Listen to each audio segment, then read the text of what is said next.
যদি হাজব্যান্ড চায় সেক্ষেত্রে মিডিয়াটা বাদ দেওয়া যায় আমি মনে করি। হঠাৎ চেঞ্জেসটা বলতে আমার ছোটোবেলা থেকেই আমি নামাজ পড়তাম, তারপরে মাঝে মাঝে আমি ইসেও যেতাম, তাবলিগে যেতাম, মানে মহিলাদের কিছু হয় না। এটা কি ফ্যামিলি থেকে এসেছে নাকি নিজের থেকে? আমার ফ্যামিলিতে সবাই খুব নামাজ পড়ে, ধার্মিক, সবাই খুব সোবার, ভদ্র, সফট, অ্যান্ড মিডিয়া থেকে 100 হাত দূরে ফ্যামিলির সবাই। শুধু আমাদের ফ্যামিলির মধ্যে আমি আর আমার বাবাই রেকর্ড চেঞ্জ করেছি। আমার বাবা একজন সিঙ্গার, বিটিভির অ্যানলিস্টেড সিঙ্গার, আর তার মেয়ে আমরা দুজনেই একটু ফ্যামিলির রেকর্ড ব্রেক করেছি। কিন্তু স্টিল ধার্মিক ছেলের অপেক্ষায় আছেন, ধার্মিক ছেলে পেলেই বিয়ে করে ফেলবেন ইনশাল্লাহ। ধার্মিক ছেলের রেফারেন্সটা কেন? এবং আপনি বলেছেন যে ধার্মিক ছেলে যদি আপনাকে অ্যাক্টিং করতে ছেড়ে দিতে বলে, বা আপনি প্রয়োজনে ওই ইসলামের পথে বা হিজাব করা, আবায়া পড়া এইভাবে চলে আসবেন, তার সাথে আপনিও ধার্মিক হবেন, তো ধর্মটাকে নেওয়ার জন্য তো আরেকজনের প্রয়োজন নেই, এটা তো আপনি নিজে থেকেও হয়ে যেতে পারেন। না, আমি বিষয়টা আসলে এইভাবে বলা হয়নি।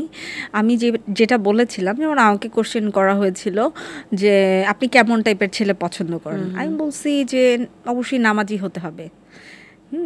ধার্মিক বলতে এই বিষয়টা আমি বলি নাই। আপনি তো জানেনই মিডিয়াতে একটু বললে ওটাকে আরেক রকম করে একটু বলা হয়। ধার্মিক বলতে আমি বুঝাইছি, আমরা যেহেতু মুসলমান, আমাদের 5 ওয়াক্ত নামাজটা তো বাধ্যতামূলক। আমি 5 ওয়াক্ত নামাজ পড়ি, সো আমি চাই আমার যে হাজব্যান্ড হবে সেও 5 ওয়াক্ত নামাজি হবে, তবে আমার থেকে আর একটু বেটার হবে এই জন্য, কারণ আমাকে যেন সে নিয়ন্ত্রণ করতে পারে। আমি প্রথম শুনলাম, সবসময় শুনি মেয়েরা তাদের হাজবেন্ডকে নিয়ন্ত্রণ করতে চায়, আর আপনি চান যে আপনার হাজবেন্ড আপনাকে নিয়ন্ত্রণ করুক। না, আমি চাই আমার হাজবেন্ড আমাকে নিয়ন্ত্রণ করুক, বিকজ এটাই উচিত এবং এটাই মানে এটাই হওয়া উচিত। মানে কি? মানে একটা ছেলে একটা মেয়েকে নিয়ন্ত্রণ করবে, এটা অনেক বেটার আমার কাছে মনে হয়। কেন?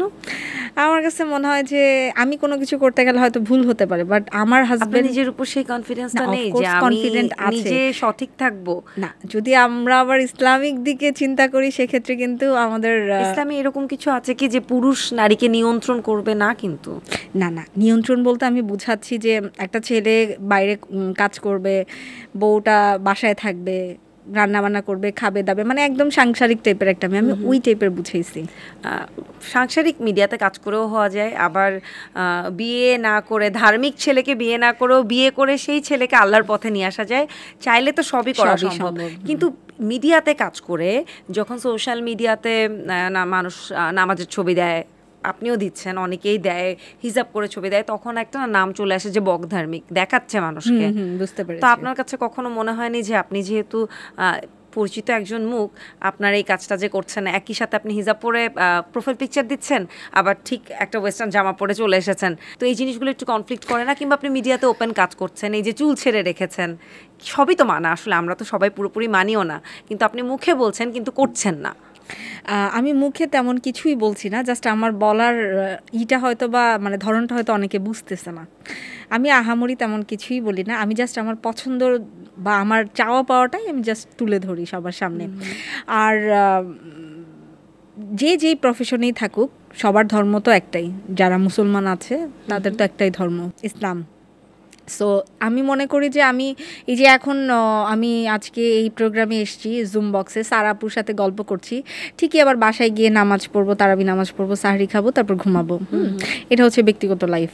আর এখন আমি যেখানে আসি এটা আমার প্রফেশনাল লাইফ। সো দুইভাবে মেনটেন করতে হবে। কোনোটার জন্য কোনোটাই বাদ দেওয়া যাবে না। তবে হ্যাঁ, যদি হাজব্যান্ড চায় সেক্ষেত্রে মিডিয়াটা বাদ দেওয়া যায় আমি মনে করি। দারুণ। এরকম মেয়েই মনে হয় চায় না পুরুষেরা।